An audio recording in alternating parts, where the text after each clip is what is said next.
Pourquoi adhérer à la CPMN?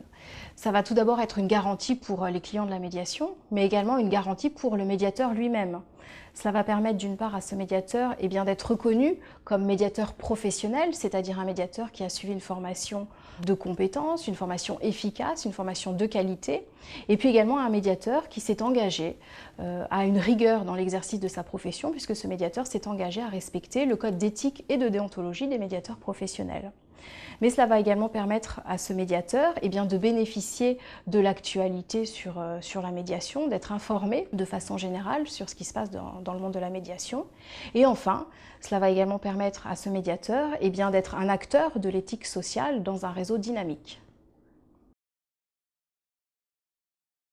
Le fonctionnement interne de la chambre professionnelle est actuellement énormément axé sur la délégation régionale, puisque le conseil d'administration est constitué des délégués régionaux qui correspondent à un périmètre défini en fonction des numéros de téléphone, tout simplement. Le numéro de téléphone du 01, c'est l'Île-de-France, 02, 03, 04, 05.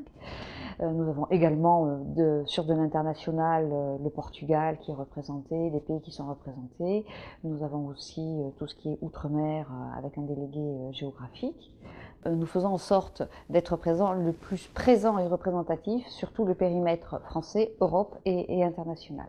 Ensuite, il y a un bureau qui est classiquement constitué d'une présidence, d'un secrétariat général, d'un trésorier. Nous avons aussi un expert qui fait partie du bureau. Ça, c'est le fonctionnement interne propre à toute organisation syndicale, donc c'est pas innovant. Par contre, dans notre fonctionnement, nous mettons en avant les valeurs qui nous sont propres, qui sont les valeurs d'altérité, les valeurs de confiance et les valeurs de qualité relationnelle, ce qui est très important. Et à ce titre, par exemple, les conseils d'administration sont ouverts à tous nos adhérents. Nous ne réunissons pas de façon clandestine à des endroits, etc.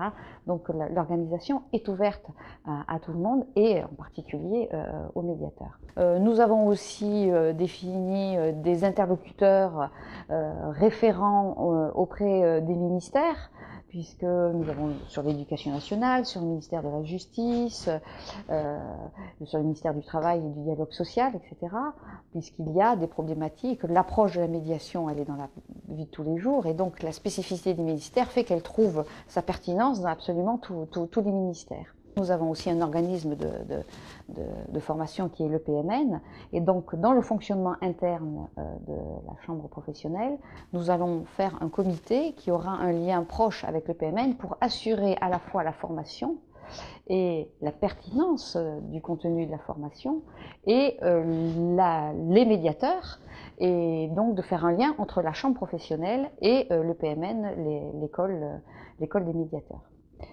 Il y a aussi la représentation du réseau Via Médiation, avec le président de Via Médiation et le secrétaire de Via Médiation, le secrétaire général de Via Médiation, qui sont présents dans le conseil d'administration, puisque c'est le réseau. Donc nous sommes sur une structure ouverte, et également sur une structure qui fait en sorte de balayer tout ce qui est autour de la médiation, c'est-à-dire être formé, exercer et avoir un réseau.